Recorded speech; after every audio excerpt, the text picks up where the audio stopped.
Are you heading out to the Sphere to go see Dead & Company? Are you? You are. I am. You are. Well, I'm a maybe. Still, I'm waiting. If you are one of those people, you should probably get yourself something new to wear so you're not wearing the same old shit you wore to the last show you went to. Maybe they can get something stains. At like Shop Tour Bus. That's true. You can go to shoptourbus.com or at shoptourbus on Instagram and hook yourself up with some fresh Grateful Dead inspired merch made by the finest folks on the planet. They have the Digital Lot's coolest designs, period. And maybe if you're not going to the Sphere and you want to, you can get the Going Down the Road Feeling Bad shirt. Or the Truckin' shirt. Yeah. Or the Tennessee Jed. Or the Steal Your Tape. You get the idea. There's a bunch of them. Go over there. You could even create a t-shirt set list with yourself if you really wanted to. So here's what you're going to do. Go to shoptourbus.com. And when you're checking out, make sure to put in the promo code. No Simple Road. All one word. When you're checking out. And you're going to get free shipping from the family at Shop Tour Bus. And hey, every order comes in a hand-designed box with a one-of-a-kind design on it, a bunch of extras, and some of you are even going to get a Grateful Dead cassette tape bootleg in your order. So, you know, you're not just getting the stuff you ordered, you're getting love in a magic package that's coming right to you from the family over at shoptourbus.com. Coffee is probably the best drink on the planet. And that's not a fact. That's an opinion. No, that's actually a fact. I looked it up. You can look it up too. But here's another fact: the best coffee in the world comes from our friends over at Northbound Coffee Roasters. And I'm all joking aside.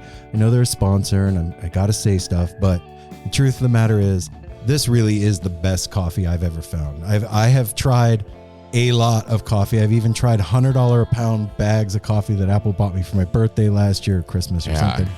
It is not as good as Northbound Coffee Roasters. And I want to read their, they have an ad from 10 years ago that they posted on their site today. Handcrafted by artisans obsessed with crafting tasty coffees for you to enjoy. We select the finest certified organic and direct trade coffees, roast them carefully on our vintage roaster, and deliver them fresh to you. Available in finer grocery stores and at cafes, or order online. And I know what you're saying to yourself right now. You're like, well, wait a minute. If this is the best coffee in the world, how do I get it? Well, I'm going to tell you. You head to northboundcoffee.com to learn more. Place your order today. They ship anywhere in the U.S., and their coffees are always roasted to order to guarantee the freshest cup. Make sure to use the promo code NOSIMPLEROAD at checkout for free shipping on your first order of any size anywhere in the U.S. And make sure to sign up for their newsletter, because it's always got all kinds of like extra discounts and cool info and stuff. The owners of this place, Keith and Jen, are heads. They have over 600 Grateful Dead and Fish shows between the two of them, and they are pouring all of their love and tension and coffee knowledge into this thing that is Northbound Coffee Roasters. I promise, if you try it, you're gonna be like, damn, Aaron, you were right. So go head over to northboundcoffee.com and see what I'm talking about. And take it from Santa. Every day is like Christmas when you have Northbound Coffee coming in the mail. That's absolutely true. Thanks, Al.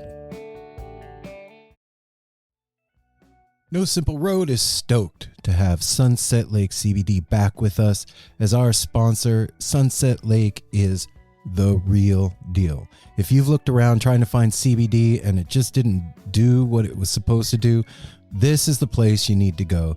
They've got every kind of product you can imagine, including CBD tinctures with sleep gummies that are great for getting to bed, CBD gummy bears and reishi-infused chews that can help bring you a little bit of calm in a stressful day. They've got salve. They've got smokable hemp flower that's great for folks like me that don't want to get stoned and paranoid but want to have the benefits of cannabis. Well, now you got it. And they even carry CBD products for your pets, man. I'm saying this is Darwin approved stuff. Go over to sunsetlakecbd.com and check out the full range of what they have. This is Vermont grown, right to your door, and they're giving you 20% off. So put in the promo code NSR20 when you're checking out. You're going to get 20% off your whole order. And I know you're going to love it. They even have subscription options open for you, so you don't forget to get your medicine. Go check out Sunset Lake CBD, everybody. No Simple Road. Yeah, here we go. I know the road may seem to go on forever, and a lifetime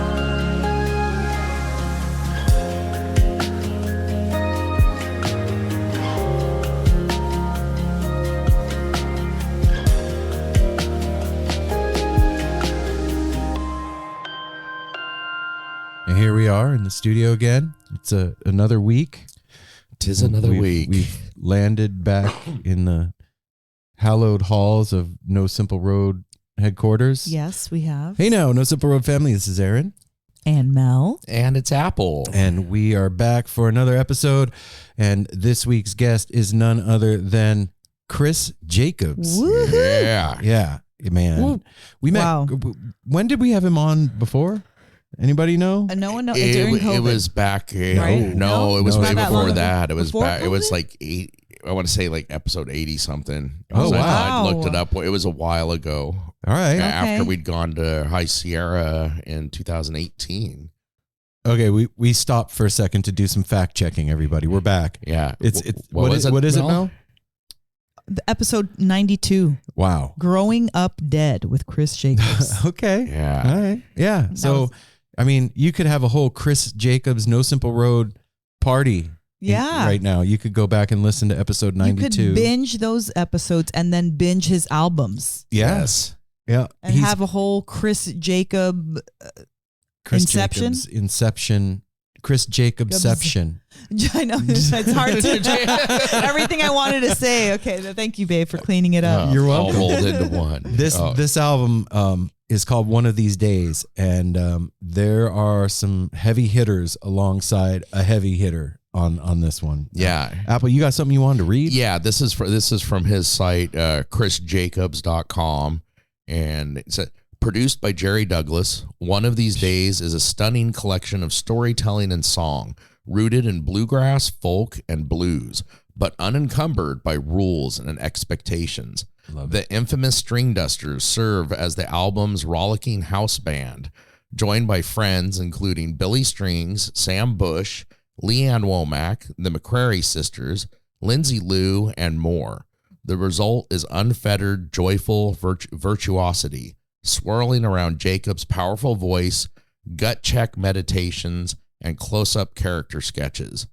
And then Cris says, I've always found so much comfort in roots music, in string band music. There's just something about the sound of all those instruments together that resonates with me to my core and brings me grounding and peace. Absolutely. That is the way to describe this album. And also, honestly, the way to describe Cris. From the first time we talked to Cris back in the day, it was an instant connection and felt like we were just talking to one of our old friends, man. And I'm excited for y'all to hear this. I'm glad that it's been a while because it felt really good to re-catch up. And he just had a birthday. Happy birthday, Cris. Yep, him and his wife just had a recent anniversary. Happy anniversary. And he's on tour for his album. And where's so he gonna be, he babe? has some dates. Yeah. May 31st, Eureka Springs Blues in Arizona. And June 7th, June 8th, June 13th, 14th, 15th. I mean, he has a really busy summer. But the one I want to talk about is July 4th at Waterfront Blues Festival in Portland, Oregon. Oh, shit. And at the very end of this episode, I believe we talked about he possibly maybe going to Oregon Country Fair. Oh, yeah, that's right. Yeah. That's right. So we might catch Cris. I mean, it's Sid's birthday. I don't know if she's going to be in town, but that'd be kind of a cool thing to celebrate her birthday. To go to the Waterfront Blues. I know we've lived here for 8 years, never been to the done it. Waterfront Blues Festival. No, Yeah, and it's that always got a great lineup. It really does. And I think Sid might be in Costa Rica. So if that's the case, We should go. yeah. Yeah, man. It's one of my favorite things to have returning guests on the show. You know, you get to see the progression of the human being over time. What were you going to say, babe? I'm sorry. I didn't want to interrupt you because you It's sound okay. like you were saying something really beautiful, but Too bad. October 7th, day before my birthday, he's going to be at the Musical Sojourn in Porto. Oh, Yeah, he's That's- doing one of the Portugal yeah. things. And so we recently had Matt Butler on the show, and it'll be in a future Yeah, episode. in 2 weeks we'll have a an couple episode weeks, coming but out. With Matt. it is relevant because he's going to be doing that with Matt. Yeah. And so that should be highlighted as well. Yeah, but seeing these artists over time and getting to know them as people and watching the progression of their, not only their musical talent, but them as human beings is one of the like really big honors and great joys of doing No Simple Road. Yeah. Having to navigate through all their trials and tribulations, Mm-hmm. like, whatever it is, births, deaths, change of career, sickness with your partner, or we're always dealing with so much stuff. And the cool thing is that we get a peek into how people deal with that. And it helps give us some insight on how we could deal with it. At least that's when I hear a lot of the stories and I hear what people have gone through and kind of how they went through it. It helps me to get more creative. And how also to better navigate your own. Yeah, that's what I stuff, mean. yeah. More creative in that respect of navigating those hard Well, ships. this conversation really speaks towards all that too, because he talks about the writing of this album and depression and all kinds Yeah. of stuff that happened through this. And it's just great to see his Instagram now, and he's just performing with everybody, Killing it. and so. Yeah, we got Yeah. a couple of Jake Brownstein from Eggy is going to come back on the show. Karina Reichman is going to come back Right on. on. We're having a lot of repeat guests, and I've said it before, I'll say it again. I love repeat guests, especially when they want to come back on. We always want to talk, right? But when they want to and they have something to share, it's an honor. That's it's even more exciting. What are you up to? Can't wait to see you. But I remember back when I was listening to the Duncan Trussell Family Hour a lot, and I started noticing that he was having the same guests on over and over again over time, over years of listening to him. And I thought to myself, I wonder why he's doing that. And now I know. I totally get it, because those people are your friends now, and they have new stuff coming out. Yeah. And totally Everybody get comes friends and family. Mhm. You see that Duncan Trussell's coming to town too. I saw that. Or Yeah. two really? dates. Yeah. Well, let's do the business and get him to this conversation with Cris. Well, first of all, I just want to say thank you, Cris, for coming back on the show and sharing your music and your art with everybody. I'm so excited to catch up with you either at the waterfront or at OCF. And yeah, we love you. Good luck with everything in the future. If you want to find out where Cris is going to be, go to his website. It's CrisJacobs.com, and that's no H. It's CrisJacobs.com. Perfect. That's where you can find all the tour dates and all the stuff that's going on with Cris. And you wanna pay attention to what this man is up to, because this is some soul coming out of him and beautiful music. So let's do the business.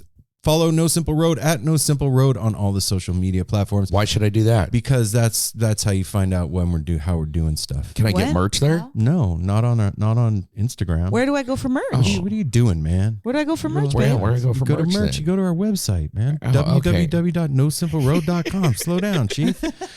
I was excited by the merch. Go check out the merch at nosimpleroad.com like Apple does. Yeah. You can also get a tarot reading by Mel and I. You can check out psychedelic therapy through My Self Wellness.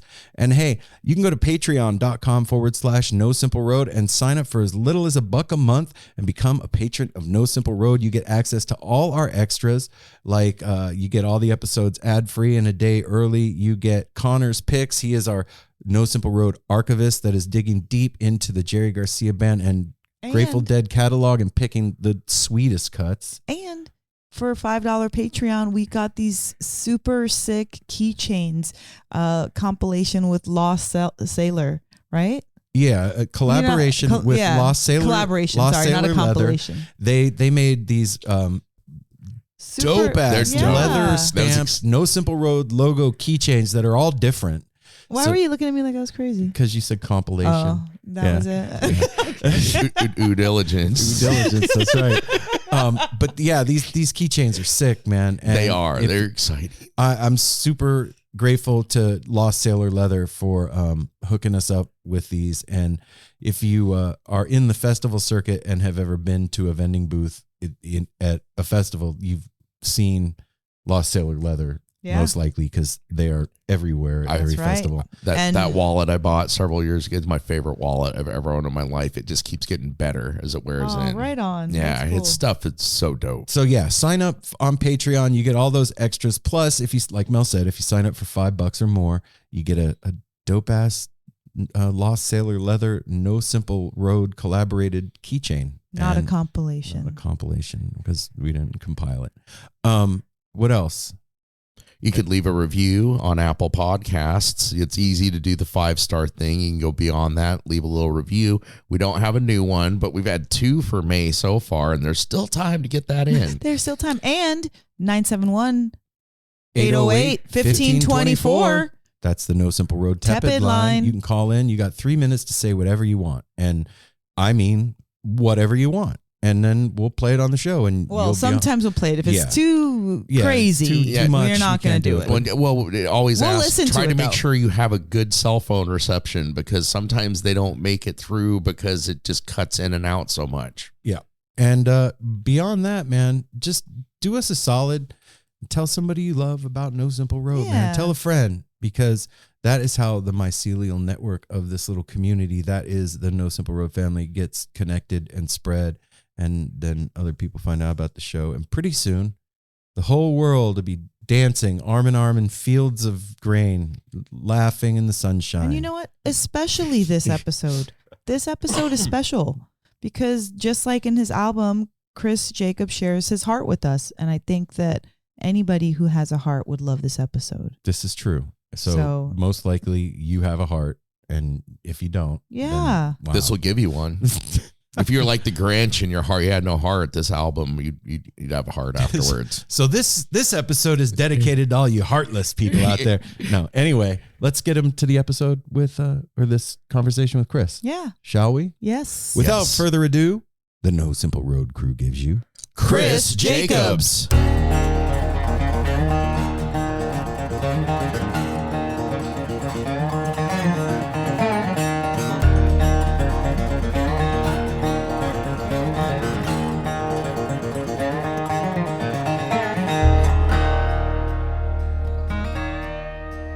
There's a house on the hill with a bad disease, ghosts of dead roots of old family trees.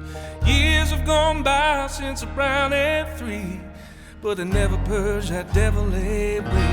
No, say that never purged that devil away.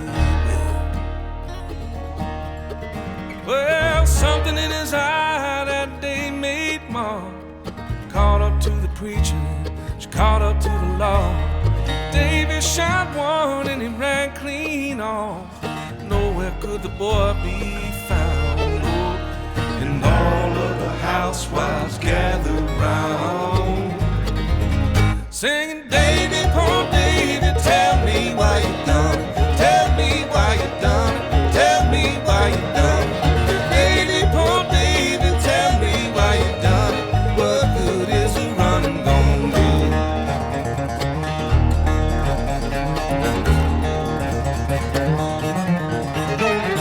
Each son is cursed like the chosen one. They say other things like what daddy had done. Who's a big man now that I got your gun? Oh, tell me, do you love me? taking part in future us. Cris, what's up, man? You are muted, my friend. How about now? You are great. Yeah. Yeah. Yes. What's going on, man? Good to see you guys. Y'all look cozy. Yeah, it's nice in here. I know. You look like you're hanging out outside. Hanging out on my porch. It's a beautiful day here. Yes. You know, last time we talked to you, we were recording from our porch. And I remember that. Since then, we've upgraded into a studio so we don't have to worry about the leaf blowers going on. Yeah. You might hear some of that now. I'm kind of got the birds chirping and everything. That's all right. It's all good, man. That's okay. You're bringing the old school since we're in a studio now. You know, we were just saying, wow, we've gotten fancy since 5 years ago. Yeah. I can't believe it's been 5 years, man.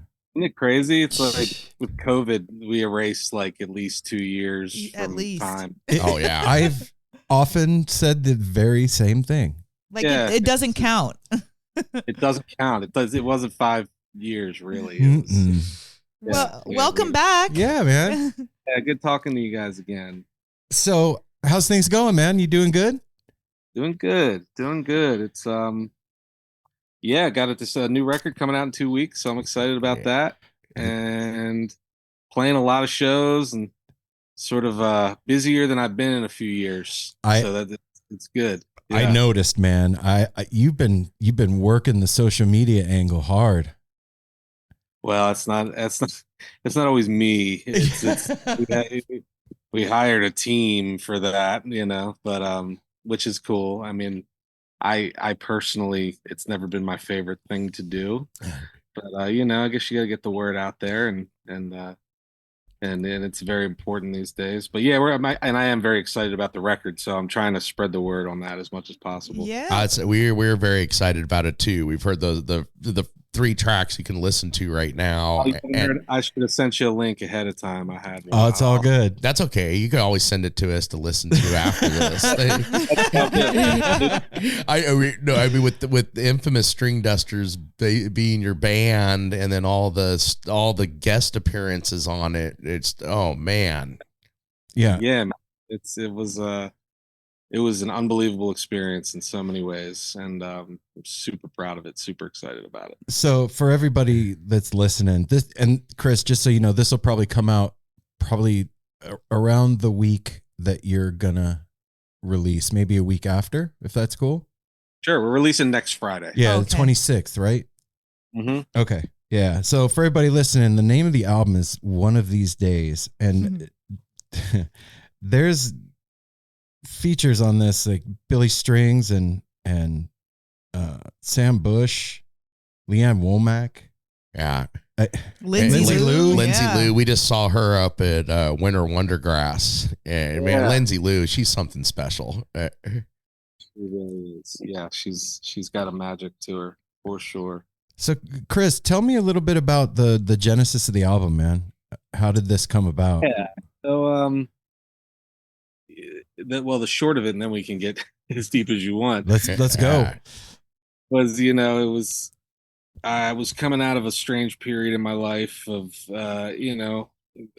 just wondering where I was going next, and my mental state was maybe a little fragile, and I just was kind of tired of how things had been going for me, and I just had an epiphany to get back to sort of the bluegrass roots of stuff that was like really inspirational for me years ago when I first started playing, and it was like kind of what got me like really hooked and excited, about taking music seriously. So I felt like getting back to that, and I said, you know what, I'm just gonna sit in my barn and listen to some of the old stuff that really used to turn me on, and just pick some acoustic guitar and write some songs and see what happens. And then I had just met Jerry Douglas a couple months prior at Delfest, and he was real nice to me and real complimentary of my set. So I said, you know what, I'm gonna see if I'll call Jerry and see if he wants to produce this hypothetical bluegrass record that I'm thinking about. And so I did, and he was like, yeah, I'd love to do it. So before I even had any songs, he was signed on. And then I called the Dusters, and I had done like a session with them a couple years prior on one of their songs, and jokingly was like, yeah, one of these days I'm going to do a bluegrass record and get you guys as the band. And so I thought of that, and I just decided to hit them up, and they were down.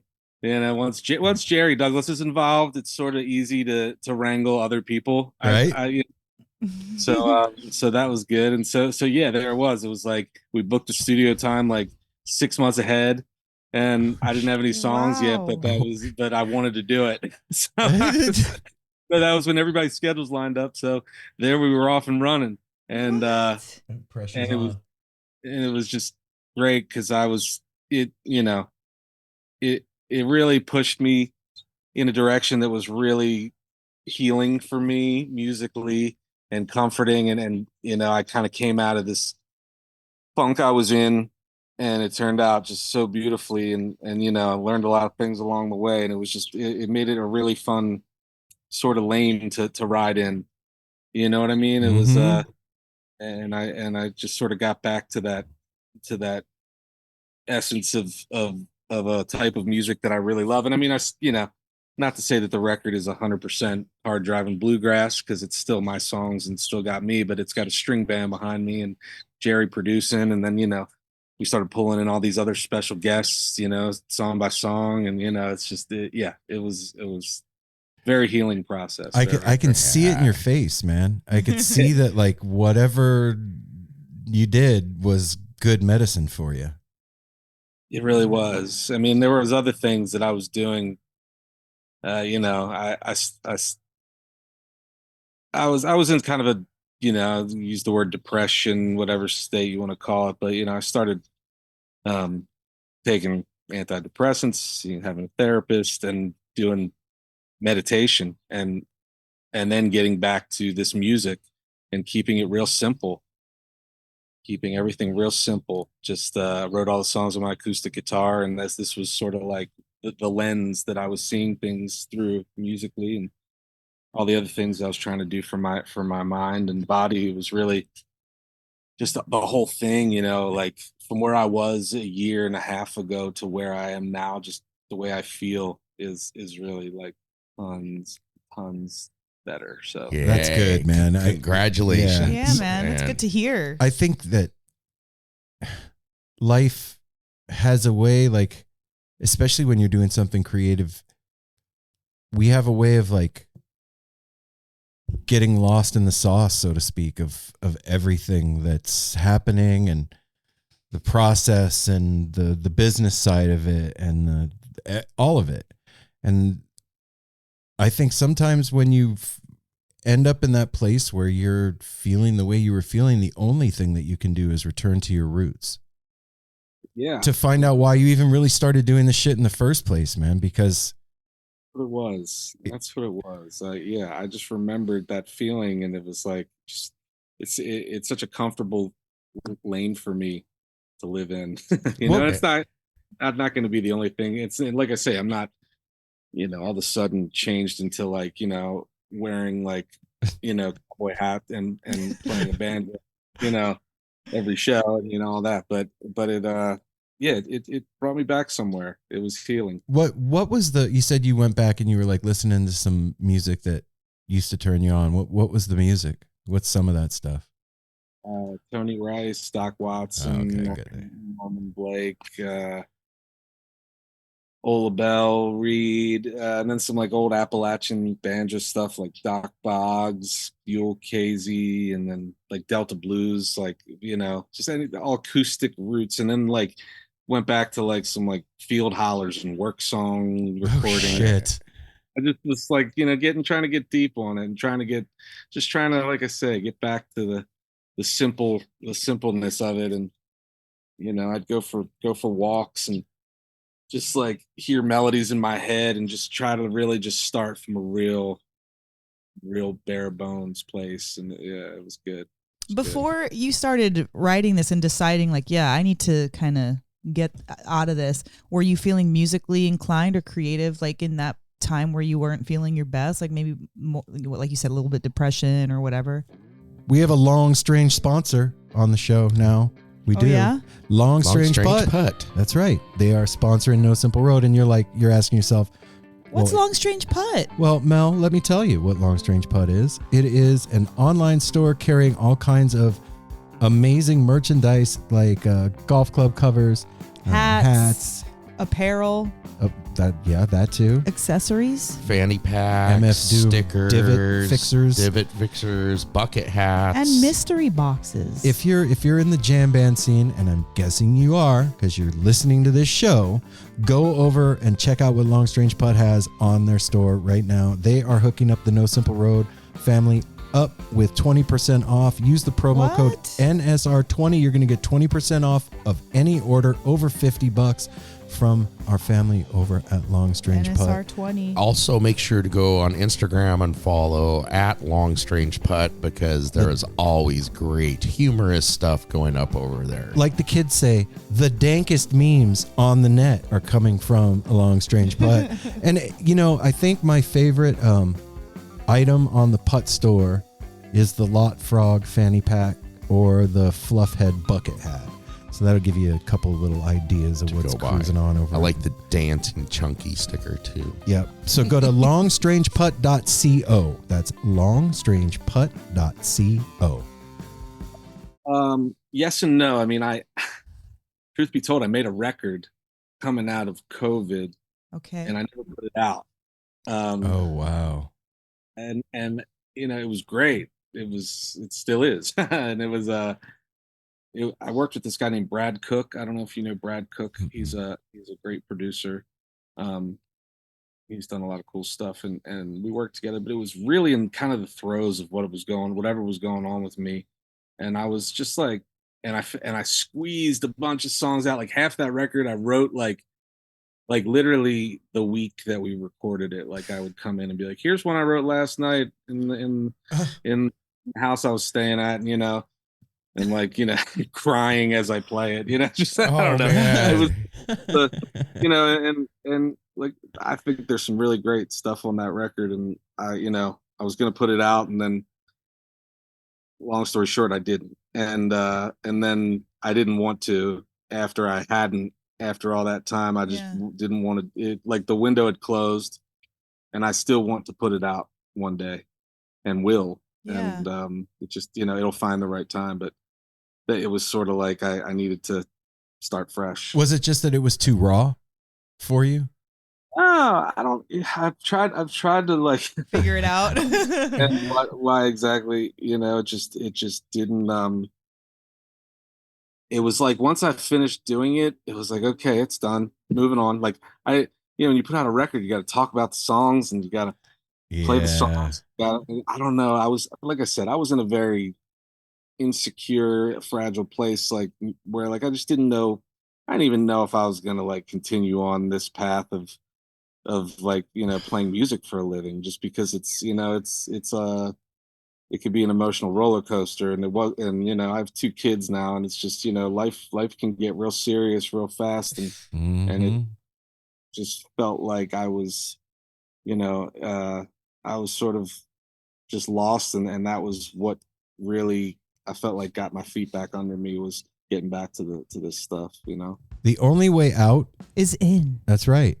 And the way to go in is to head over to our sponsor, Melt Premium Mushroom Chocolates. Go follow at Melt Mushrooms on Instagram. MELTMUSHROOMS. The S is important. On Instagram, shoot them a DM, tell them No Simple Road sent you, and they will send you a menu of all of their delicious flavors. They have a lot of good flavors. The newest ones that they have are the coffee one in collaboration with Canyon Coffee. The coffee ones are so good. Mm-hmm. And what was the other one? The horchata. Yeah. And the quinoa crunch, peanut butter, mint, dark chocolate, pistachio, milk chocolate. You get the idea. It's the flavors of chocolate bars, but with 4 grams of their sacred mushroom blend in every bar, and a bunch of adaptogens to help that do what it said it's supposed to do. And this is good medicine, everybody, and they're shipping right to your door. So go follow at Melt Mushrooms. Tell them NSR sent you. You're going to get 20% off your bar, and get your head right, man. The only way out is in. Since we talked to you last, so you had a daughter last time we talked to you, and then now you have another child? I got 2 daughters, yeah. 2 daughters now, yeah. Your daughter's 7? One of them's 7, right? 7 and 4, yeah. Wow, that's like right full-time on. daddy stuff right there. You're in the throes. It's no joke, daddy stuff. Yeah. So it's trying to be the best I can be for them, for my wife, and support them, and this music thing. They told us it would be hard. I didn't believe them. You know what? We've talked to enough musicians now. You guys have the most fun job on the planet, but probably one of the toughest, at least for like keeping your head. Yeah, man. It's it's why we do it, because it's so amazing to do, but it comes at a price for sure. Yeah, no shit. Well, I find it kind of ironic that like the things that like, okay, you put out this album and people listen to it, and then they're like, oh my God, my new favorite song. It helps them through times when you were probably going through one of the hardest times of your life writing these things. And that same song could mean so many different things to you and then to the listener. Like, you know what I mean? Like you're pouring your heart out because you need to, and maybe it wasn't as fun as you would have wanted. But then someone hears it and is like, holy cow, like absolutely. And I feel like, and I've thought that, and I know that it was a good piece of art at the time. And it just, I just didn't feel like, I think messing with the business of things with this particular piece of art at the time. I don't know. Yeah. It was just, whether or not that was a correct decision or not, who knows? But I got excited about doing this instead. But, but yes, I agree with you. Like, that's why I still want to put it out, because I feel like it was something that, came from real emotions and therefore would translate to other people for sure. That's what art is all about. So, the business of the thing, and the fact that I didn't put it out, sometimes I feel like who knows, one of these days I told my manager, I just want to like put it out, that like, and not tell anybody it's just coming. It'll just show up on the streaming platform one day. Yeah. And like, no, you can't do that. So we'll see. So I can you can do whatever you want, Chris. Yeah, you really can, actually. So with one of these days, you book the studio time 6 months in advance. You've got no songs. You've got nothing to bring with you. What do you do? I mean, obviously, I wrote the music, but like, what at that point, the clock's ticking.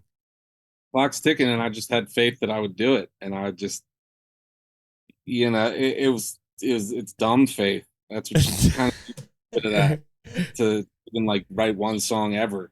You got to like believe that you can do this thing, and I guess I'd done it enough. Yeah. That I felt like I could do it, and it was a good. I don't know. I was, and also like the fact that Jerry Douglas wanted to work with me. I was like, this is an opportunity that I can't squander, and he's a musical hero of mine, and how fun is that? So like, I just started trying to have fun again. Yeah. I think that was just finding the fun, finding the joy in what I was doing. Well, I think that would definitely help a little. Like okay, I'm gonna do this. You have Jerry Douglas signed on. You know who your band is. Right. And that's Exactly. so like a painting. You already know what colors you got, what brushes you're using, so you can lean into it. Yeah, absolutely. And like, I think any artist would agree that like sometimes those parameters can push you to get it done quicker, because you know where you are, you know what lane you're in, you know what you're doing. Yeah, I totally agree. It was a good North Star for the whole thing, to just know that Jerry was there, and the Dusters there, and Jerry, who's somebody who,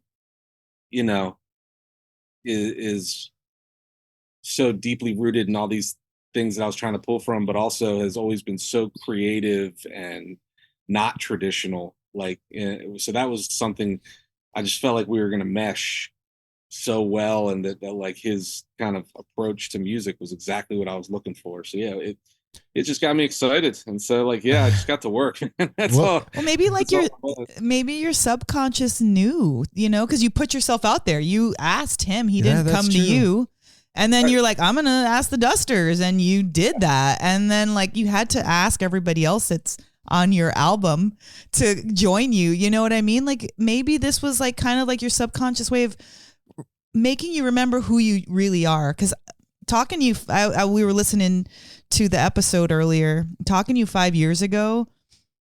I mean, you were on a real high. We all were. But you could tell that you were very proud of yourself. And I don't mean it in a superficial way. I mean, like you were proud of your output, and you were just like, you were speaking highly about your parents and just your road there. And clearly not everybody's life can stay on a 10 tier all the time. But sometimes we pull ourselves out and we don't even know we're pulling ourselves out. You know what I mean? Like we're inching our way to make ourselves feel better. We may or may not know what that looks like, but sounds to me like getting back to your craft is what makes you feel like yourself. Definitely. And, I didn't know it was going to work. I can't say that it was like, like it didn't feel great until I was doing it. And like, until like we were finished the record, and like, I was like, okay, wow, that I did it, like it was. I at any moment, and it was like almost in my mind, the fact that I had like even considered giving up the whole thing made me somewhat fearless because I'm like, if it doesn't work out, I was going to quit anyway. You know? Wow. Makes sense. Yes. Gives you a little more gusto, you know? Like at this point, I'm just happy to not, be sad. Yeah, So, not be in that place anymore. Yeah, I could do other things. You know what, But- Cris? I think that like part of the whole thing that you went through, and I know a lot of us went through something like that. I think it's a symptom of what we all went through during COVID. I think that's like it's a thing that's a how do I get this out without ruining myself? We got like it's trauma. Yeah, I guess that's the best way to say it. That was a trauma. It was something really difficult we all went through. Nobody was ready to be fucking stuck in their house for a year and a half or however long we were stuck in our houses. We couldn't see the people that we loved. Everything was weird. You literally couldn't make your living. Yeah. Like literally could not do that. Like I remember partway through COVID, maybe 3 or 4 months in when it was like the 2 weeks thing was gone and things were just shut down. And like I went in to get dressed to work from home and like all these concert t-shirts in my closet. And I'm like, what does any of this even mean? Like, who is this guy? Right. What do I do? And just Totally. like huge identity crisis. And I think maybe that's, if I had to give like a simple guess of like what caused my thing, I think it's just that, like especially coming out of it, where it was like, oh, now I got to go like be this guy again. Like, who is that guy? I forgot who he was. Oh fuck! Right? Dang. It's just it's like Yeah. and it's fucking hard anyway. And Yes. we don't make any. I'm not making any money, so like, Which I have a family, so like what am I gonna So do I want to do this? Am I gonna? And it's like, you can't. I guess you could, but like who you are, I would imagine it's difficult to fake the funk and like get up there and be like, "Hey, good evening." Like what? You're not gonna fucking do that. And so the thought of going out there and doing that is probably like, oh my God. And no, totally. That's like that last record that I made. It was like not a fun record. Like I didn't put out like it. Like it was heavy. Like doing fun songs was like not what needed to happen. Like picturing myself doing a barroom shuffle or something like just felt totally like out of character or like something funky and like danceable. It was like, I mean, not to say that there aren't danceable things, but it's it just felt like I need to like make my statement as a white heterosexual male in this country, and just I don't know. I overthought it maybe. But this is what this makes me think about. Like when you get food poisoning, like it comes out of one end or the other, or both. But it's got to come out. It doesn't stay in. And maybe that record for you, like you just needed to get out what was in you. Like it just had to come out. I was still unsure of myself. I think the whole identity crisis thing, like I just in the midst of writing, and it just I had lost something. I had lost an edge. I'd lost the joy, as I say. So I think maybe that came through. But like you say, maybe that one day when I put it out, it'll resonate with. Oh no, or felt something, and that's what it's all about. So. It's there. It's not gone. It just, that's cool. It's still there. That's cool that you've got a little something in your back pocket for later, and maybe the further away you get from it, the more you'll feel propelled to put it out there. Cause man, we were all feeling like shit during, like Aaron was talking about that. Same thing. Like if you're not doing the same things that you've done and being around the people that you were with, it's not that they give you an identity, but you have something with them in common and something that we're all doing together.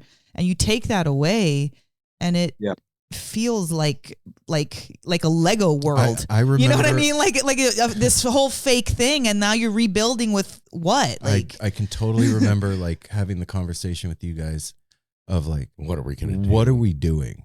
What are we even doing? We're a live music podcast, and live music is gone. Yeah, what's gonna happen? And feeling like, why bother? But we got like, we realized that talking to each other and to you guys was therapy through all of that. Yes. And like, I just started being really honest with everything that was going on really quick. I'm like, I don't know what I'm doing. This is fucking crazy. And everybody that we were talking to is like, me too. Yeah. And then all of you, all the music artists were at home and like needing to talk and wanting to talk, and home for the first time, especially through the summer. Like, we talked to several people. It was like, I don't remember the last time I was at home during the summertime when the peach trees were blooming and this and that. And it ended up being good. You know, Chris, I think too, coming out the other side of that, any kind of like adversity that we go through, especially like mental health stuff, when you come out the other side of that or start to, it really does, solidify who you are for yourself. I think so. Don't you feel like that, man? Like, you refigured yourself out on a different level. Yeah, and you have to trim the fat and you know, take more solid inventory of your time and your space around you, and the things that are working and the things that aren't. And 100% did that. And feels good, doesn't it? It feels, it does. It so does. good. And while you're in it, you know, things can feel weird, but you know, luckily it's like, you know, you get past it, and you know, it's like anything. We're still works in progress, obviously. Like, get it all out by any means, and I have my good days and bad days, but I feel generally in a better place. Was there any other stuff during that time that like helped you to kind of get out of it, or you know, kind of feel more grounded? Yeah. Well, I started doing transcendental meditation. Hell yeah. That was, you know, that's been a really nice thing for me. Who turned you on to TM? I came across it. I was listening to David Lynch speak about something, and he's, you know, very, very into TM, and, you know, very involved in sort of pushing it, and just the way he talked about it and like what it did for him. I was like, that sounds like exactly what I need right now. And so I just looked it up, and there's a center in Baltimore where I live, and I went there and met with, you know, the instructor, and did the thing, and he taught me how to do it. And you know, it's not a very difficult thing to learn at all, and it's a pretty simple, powerful thing. It's, you know, twice a day for 20 minutes, and it's, you know, I don't exactly know what it's done, but it sure makes me feel better. It's you know, I feel like just relaxed, and the stress eases away, and you know, I just start my day from a better place. That alone, the fact that you feel better that's all that needs to happen. If I say, hey, give me $5 and you will feel better, you're going to give me $5. You know, you're not going to ask how I'm going to feel better. You're just going to accept that, you know, over analyzing like what it's doing to me. And yeah, exactly. Like when I don't do it, like if I get busy and I feel that. I feel like a little off sometimes if I haven't done it. So, and it's been nice doing it before shows. Like when I'm out playing these days, it's like right before I go on, an hour before, I'll do it, and it just, you know, who needs to drink anymore? Wow, that's right dope, on, man. Fuck yeah. So you've elevated. You know, I'll still catch a buzz, but you know. Yeah, but there's something different about elevating yourself. Yeah, well, it's always fun catching a buzz, but I mean, like in a clean kind of a way. It's like lasting and clearing for your mind. You can focus and center a little bit better. Well, it's also for me, somebody who enjoys alcohol here and there. When you're having that beverage with a clear state of mind already instead of, you know what I mean? When you're entering, like, okay, I got to have a few to get to the space. It's like you're already in the space. Now you're enjoying a spirit. Moderate just to catch a little buzz. Yeah. From condoning or dismissing whatever. But Yeah. For me, yeah, that's always been what it's about. And if you can control that, then sure. You're good to go. Yeah. Then but there's a lot of us that can't. About along the way. Yeah. For those that aren't familiar with TM, I mean, I'm no expert. I've done my research and whatnot, but it's nothing like it's not super esoteric. I mean, I'm sure it is if you dug into where it came from or whatever, but like basically you just go and they give you a mantra, right? And you just repeat the mantra for 20 minutes twice a day. DistroKid has been the industry standard for getting your newly created music out to the streaming platforms, and now the DistroKid app is now available on iOS and Android. Yeah, check that out. The app is now available on your phone. Go to the app or Play Store and download it. There's so many features inside this app. You can do things like sign up and pay for a new DistroKid account. You can upload your new releases there.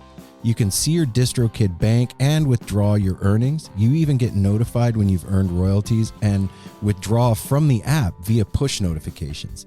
You can see hyperfollow links. You can edit your account details.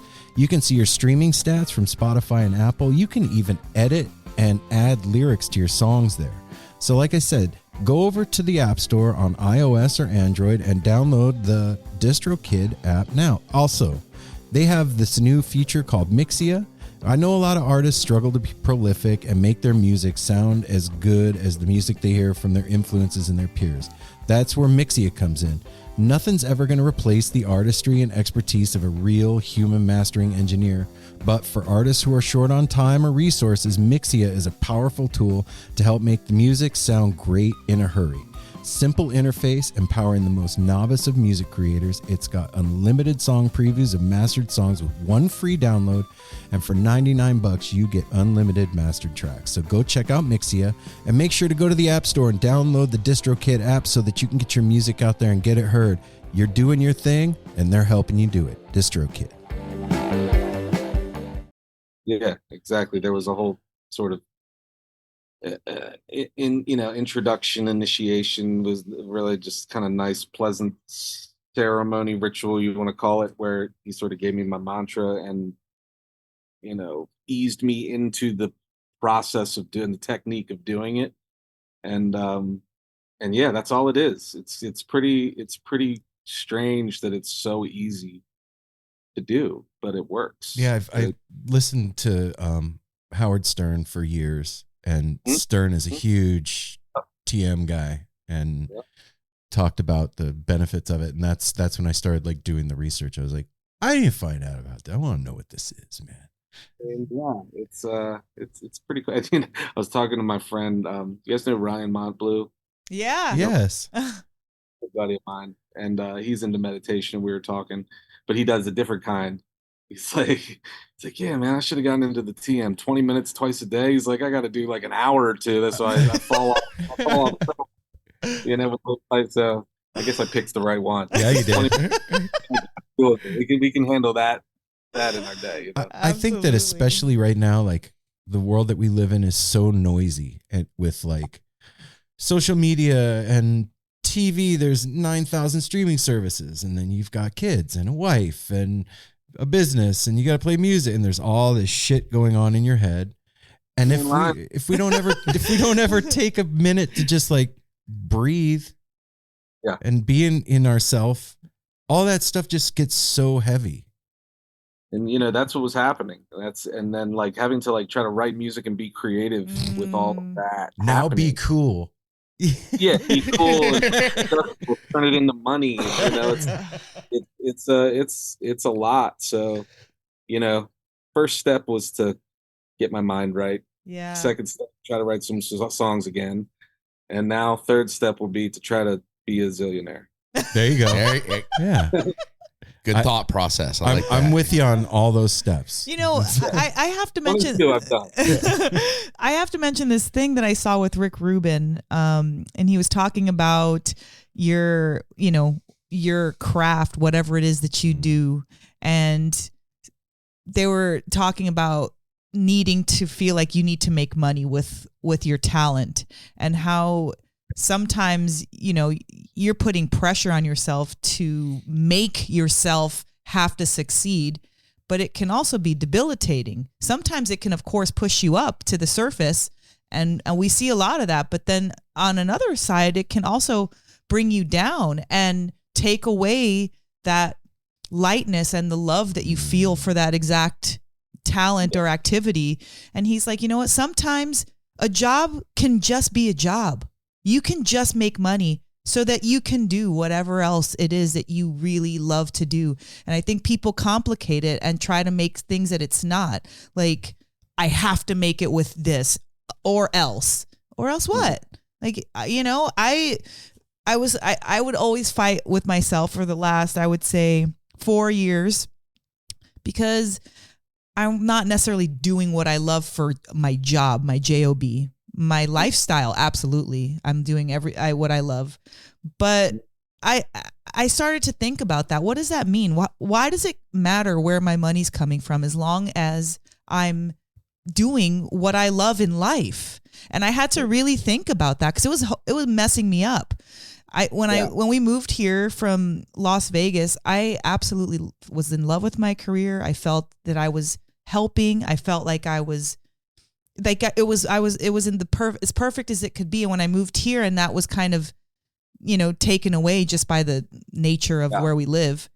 And it just gave me some peace. Hearing him say that gave me peace about what our talents are, what we love to do, and how we make money. They don't have to be the same thing. Even if they can, they don't have to be. And you don't need to put that extra baggage on yourself to succeed or not succeed. It can be one and the same or not.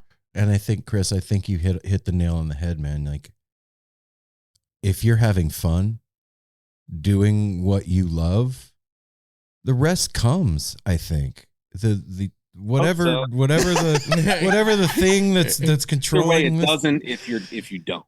Yeah. Maybe it will if you do. Yes, maybe. True. Maybe. True.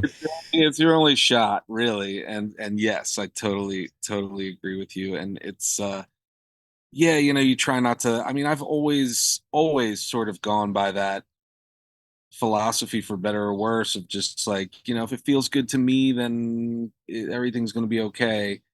And it on a lot of levels it has been. And then there's other levels where maybe it hasn't been. And that's that's just the hard cold facts, but that's okay. But yeah, it's I still, like you said, it's hard to I wouldn't even know how to fake it anyway. So I have to go by something that feels good. And so it was kind of just finding that again, I guess, was the thing that needed to happen. So I have a question about what we were just talking about. A question about having fun. Going to make this album. Okay, you're already laid out. You got Jerry on board. You got your band. So you're now sitting writing these songs. You have a lot of guest appearances on here. I'm just curious, like, when you're writing the songs, did you reach out to people before? Did you write these songs like with Lindsay Lou in mind? Billy, No. How did that process work? No, I didn't. I'd say the only song that, like, in my mind, I was like, I would love a female harmony. It was Lifetime. You guys don't have a copy of the Lifetime to Go, the last single that we put out with LeAnn Womack. Yeah, we heard that. It was the one that I knew I wanted a female harmony on. And it was, it's sort of about, being married, and there's some personal references that I drop in there between me and my wife, and, things like that. And, I love that song, by the way. I just listened to it on the way down here. Thank you. But yeah, like, we recorded that one, and I said to Jerry, I'd love to get somebody great female harmony. And he, there was a couple names floated out there, but then he's like, he knew LeAnn, because Jerry knows everybody. Mm-hmm. He called her and she did it. And the Lindsay one, it was like, yeah, after we had, or actually the Lindsay one was when we were about to record the song. She was in town. She lives in Nashville. We were in Nashville, and I told her I was coming to town, and I wasn't sure how things were. You know, you never know what it was. To answer the question, I didn't write the songs with them in mind, but it was sort of like song by song. As we felt we needed somebody, we called on people. Okay. And between my friendships and Jerry, we were able to land some good ones. Yeah, you got some heaters in there, man. You got some. Yeah. We got Billy Strings and the McCrary sisters and Sam Bush. And it's pretty incredible. Yeah, like we were about to record, a song. The next day we'd wrapped up, I think on day 1 or 2, and I said to Jerry, I'd really love to have Sam come in and do, or somebody play mandolin on these 2 songs that can really drive the groove. And so he called Sam and he's like, "He'll be here Thursday." So Wow. Yeah. Got 2 songs with him. And yeah, man, it was a trip for me. It really was to be in the same room with these guys. I mean, those are like literally my heroes, Jerry Douglas and Sam Bush. And just to feel like I was on, I was able to play on that with that, on that level, and that Jerry was liking my music, and Jerry, it was sort of like the pat on the back I needed, I guess. Yeah. I was curious about that, man. Like, we've had opportunity to talk to some of our heroes, and it's a trip to say the least. But to go into the studio with him, what does that look like for you? Like, as he's producing the album, is that like a director in a movie? Yeah. So, yeah, that's a good way to put it, for sure. It's exactly what a producer does. And what he does is he was sort of like hearing everything, coming up with arrangements, coming up with who's going to play, adding little things on to, things, little tweaks here and there. It was great. I mean, and the way it worked was, as I was writing these songs, the months leading up to the session, we were in, pretty consistent contact on the phone. And then I flew to Nashville twice, during the process. I was like, I don't really have it. We booked something, and then I was like, I only got a couple raw ideas. He's like, it's fine. Let's just come, just come. So it was really just to come hang out and, like, kind of calibrate our vibe, I guess you could say. And I just went to his house and we just hung out, had some food. I played him what I got, and he loved it. He's like, good, go write them, go finish them. And because there were definitely some raw, sort of half written things, but he liked where it was going. And so that was, and then we did that again when things were kind of more finished, and we decided on some things. There were still some loose ends though going into the studio. I definitely pulled a few out that he hadn't heard. But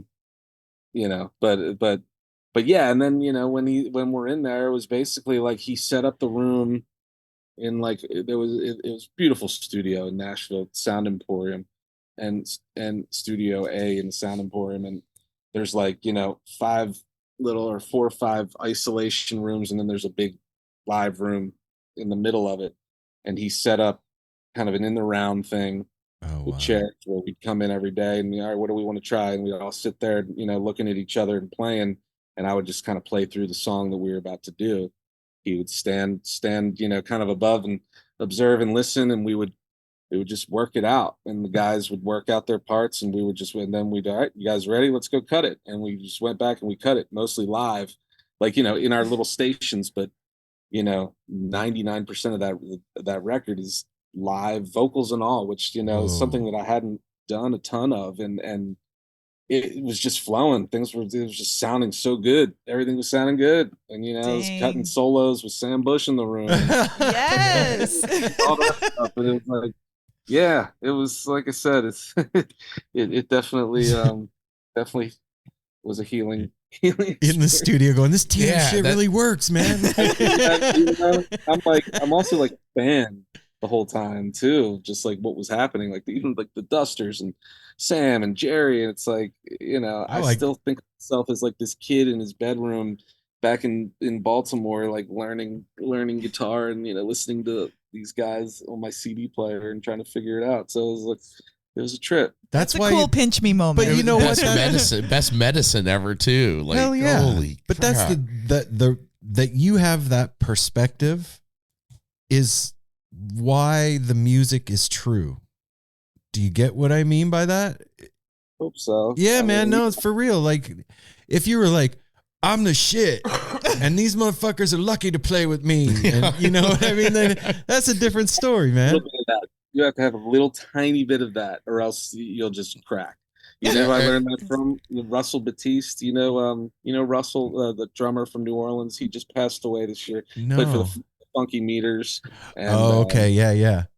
And he's played with George Porter, and just one of the baddest New Orleans drummers of all time. And I had the chance to play with him years ago. I was like in his band for a little run, which was, we could have a whole other conversation about that.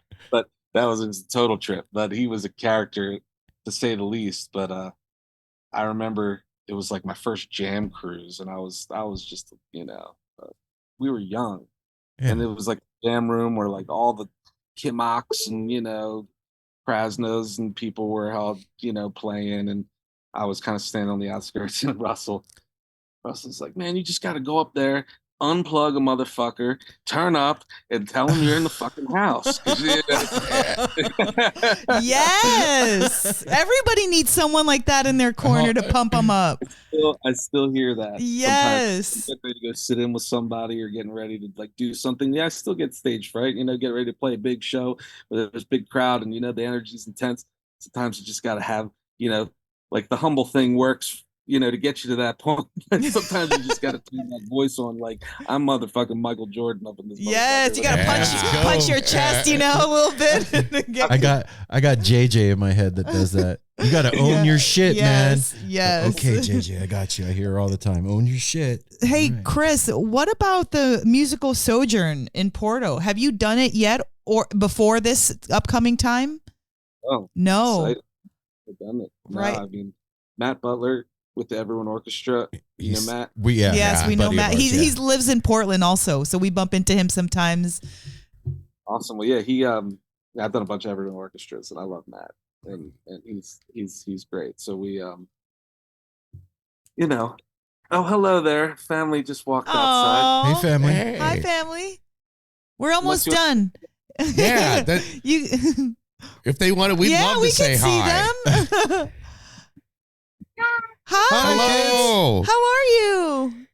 Oh my goodness. Adorable. Your dad's amazing. You guys know that, right? Yeah. Okay, good. All right. Oh, that's awesome. Right on, man. You're doing something good right there. Yeah, there you go. Yep, that's what I live for right there. Yeah, man. But yeah, so I don't remember what we were talking about. We were just talking, Matt Butler, Sojourn. Yeah, so that'll be my first time doing the Portugal thing. Yeah, super excited. I've seen pictures from some of the other ones, man. The things look absolutely incredible. Yeah. Just what he does with, I can't think of any artist that we've talked to that's worked with him and done his Everyone Orchestra that hasn't been totally blown away and loved every second. It seems like as a musician, that'd be so fun to do.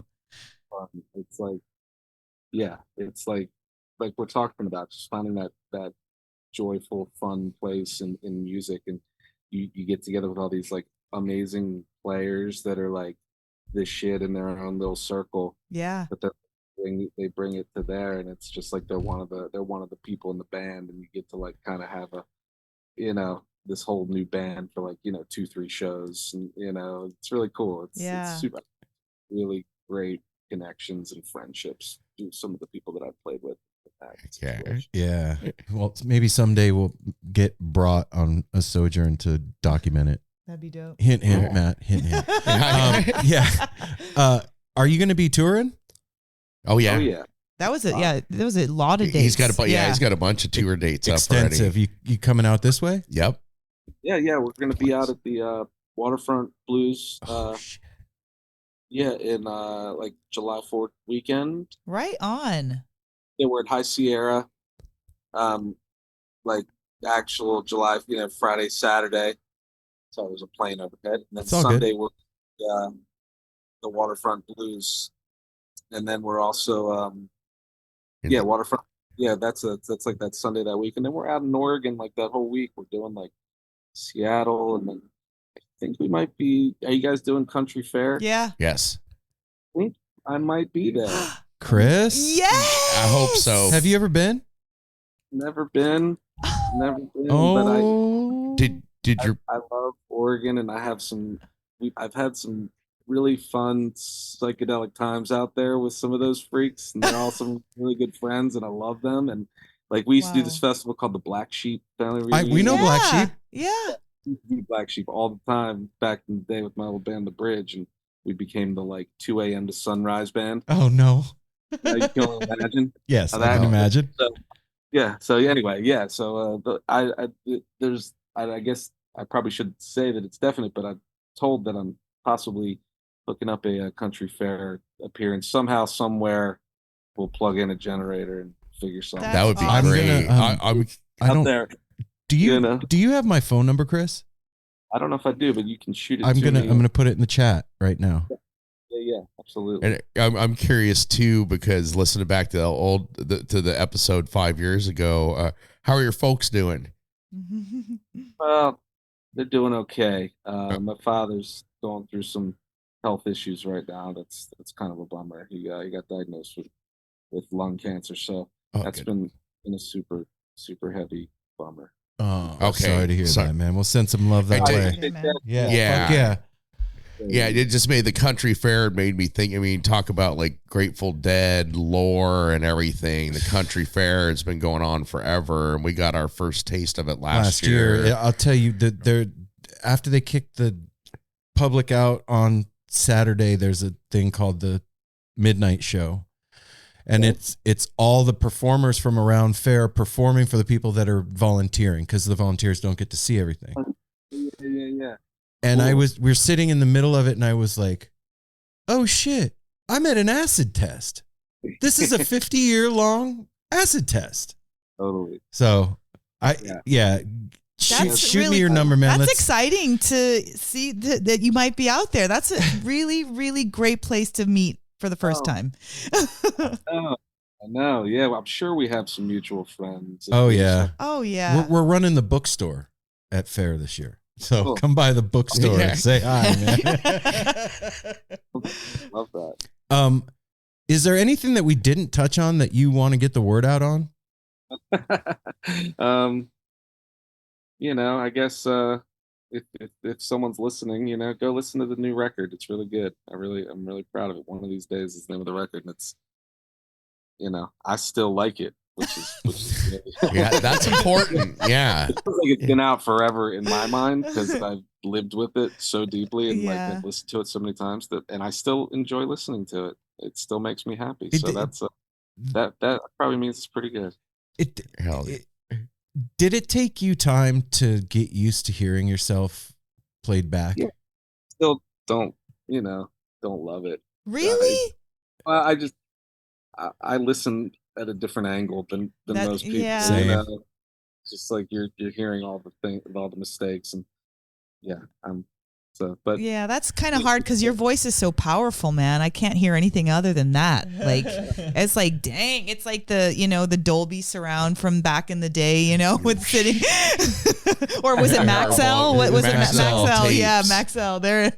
But yeah, I don't know that you need this or not, but Chris, you're dope. And, your drummer friend was right. Like, you do need to have that in you, and you've earned it, to be honest. Like, you've worked for that to be able to claim it. And so, I maybe just remember that every now and then, that you really have put yourself out there and have been a creative juggernaut, and with a really powerful soulful voice. And And you're a family man too, and that's even better. That's like double worlds. You're working in both worlds, you know, where this like troubadour kind of thing, and at the same time holding it down with these beautiful women in your life. And it's not an easy thing to do when you're in the same, you know, state, let alone when you gotta be traveling everywhere. So, I mean, I appreciate you, and I appreciate your output, and I just want to say thank you. Thank you. That means a lot. That's really sweet. And you know, sometimes I feel like I just need the old pat on the back. Is maybe that's what we all need. We sometimes. do sometimes, and there ain't no shame in the game. Sometimes we totally need it, and I don't mind giving it. For the record, there's a song at the end of the record called "Everybody's Lost," and I think that like sometimes it sort of sums up like, you know, everybody just, you know, everybody's fighting some little battle in little internal for sure. We all are. It's okay. Like, we're all a mess. And no see, problem. you're sitting there serenading us with like literally a condition we're all feeling. Yeah. Well, that's the thing. We think that we're the only one going through shit. And the joke on us is everybody's feeling it. So. I'm excited about this secret record. We'll just call it a secret record because that brings a little bit more excitement to it. So I'm excited of whenever you feel like rolling that out. I'm excited for that red carpet. Oh, absolutely. I just texted you the link. Oh, sweet. Dope. Thank you. We're going to go listen to it right now, man. Cranking it up in the studio. It sounds pretty good. Oh, thanks, man. Chris, we're excited. I appreciate you coming back on and hanging out with us. And hey, man, I'm glad you're all right, man. And I'm glad you're through the other side of it. I hope I can give you a hug at Fair. Yeah. It wasn't all that bad. It was, you know, in relatively speaking, there's people that have a lot worse, but it doesn't mean, you know, can't keep ourselves in check. You know. That's what I mean? right. Oh yeah. Brother. Well, I really did. We'll see you there, man, and take care until man. then. Sending you and your family love. Talk to you soon, man. Thanks, Chris. Take care. Bye.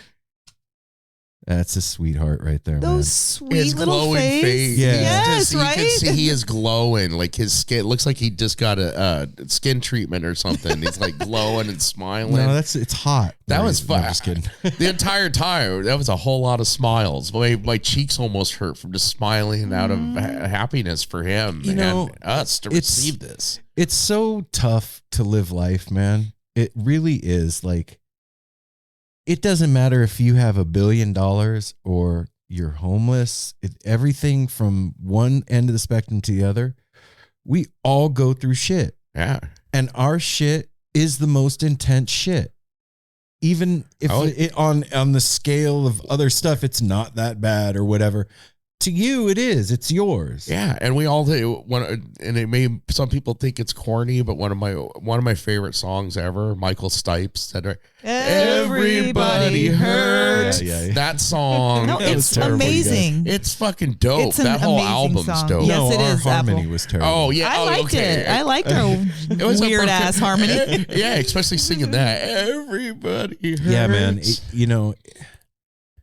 Going through any emotional upheaval or trauma or whatever is one thing, but having the balls to talk about it afterwards is a whole other ball of wax. You know, the first time we talked to Chris, he was also an open book. Didn't know us from a freaking hole in the wall, didn't know anything about us, and sat there and talked to us about psychedelics and talking about it with his children, Parenting, talked about his parents, like everything. This guy is so giving of himself. Yeah. And even today, like, I'm amazed at how vulnerable artists can be. Like, it is still amazing to me in any regard to put yourself on display. Can you imagine, like, at your job, if somebody called you from another store and they were like, "Hey Mel, we want to talk to you about your life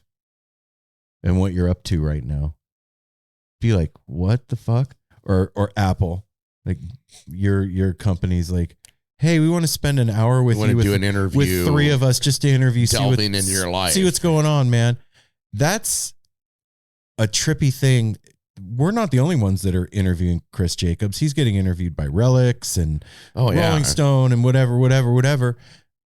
that's part of the gig when you're a musician. Like People want to know about you. And they want to know about your life and your art. We actually talked about that last time. He's like, I don't know if people want to know about my dog or something. And we're like, well, yeah, we want to know about your dog. Yeah. But it's true because these great minds that can, like we were just saying a moment ago, he can narrate feelings that we have and we didn't have to say it. He did. Mm-hmm.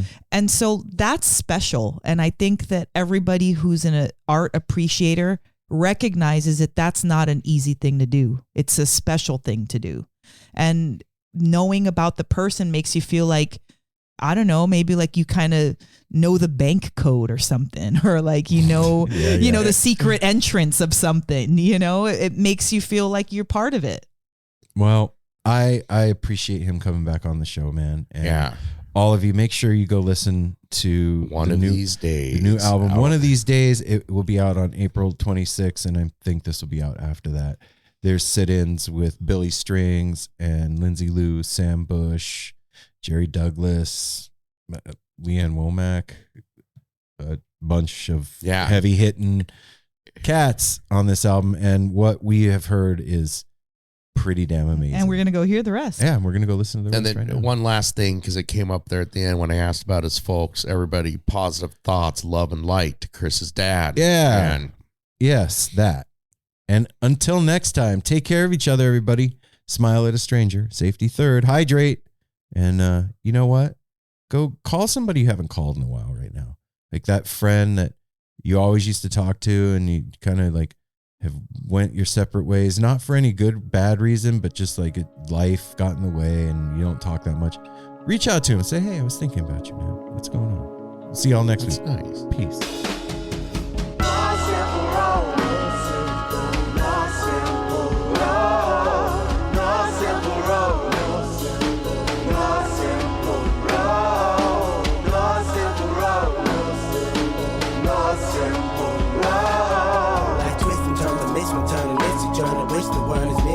But it's a burden. Felony just been deferred, and hella means been the earth, and alchemy can bring the birth, the melody of a newborn. So persistent, so resistant, so insistent, so commitment, so resilient, or haven't you learned it? One simple road.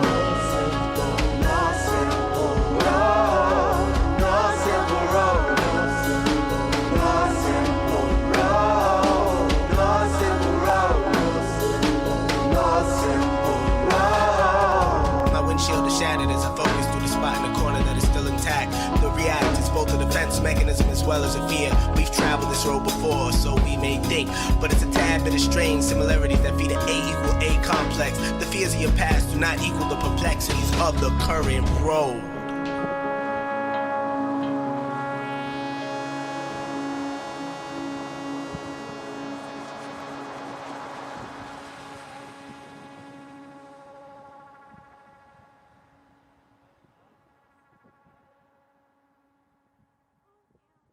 This is Krista Makes, guitarist and vocalist for Less Than Jake, and host of Krista Makes a Podcast, a songwriting podcast where every week I'm joined by an amazing guest to break down the writing, recording, and release of one iconic song from their career.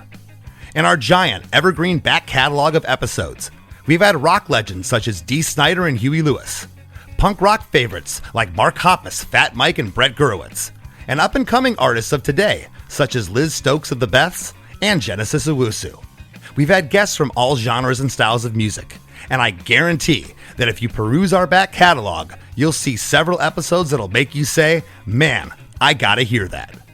Whether you're a fan of music or a creator of music yourself, you'll take away a whole new appreciation for the songs you know and love. Krista Makes a Podcast is available for free on all the places you could possibly listen to podcasts, and new episodes come out every Monday.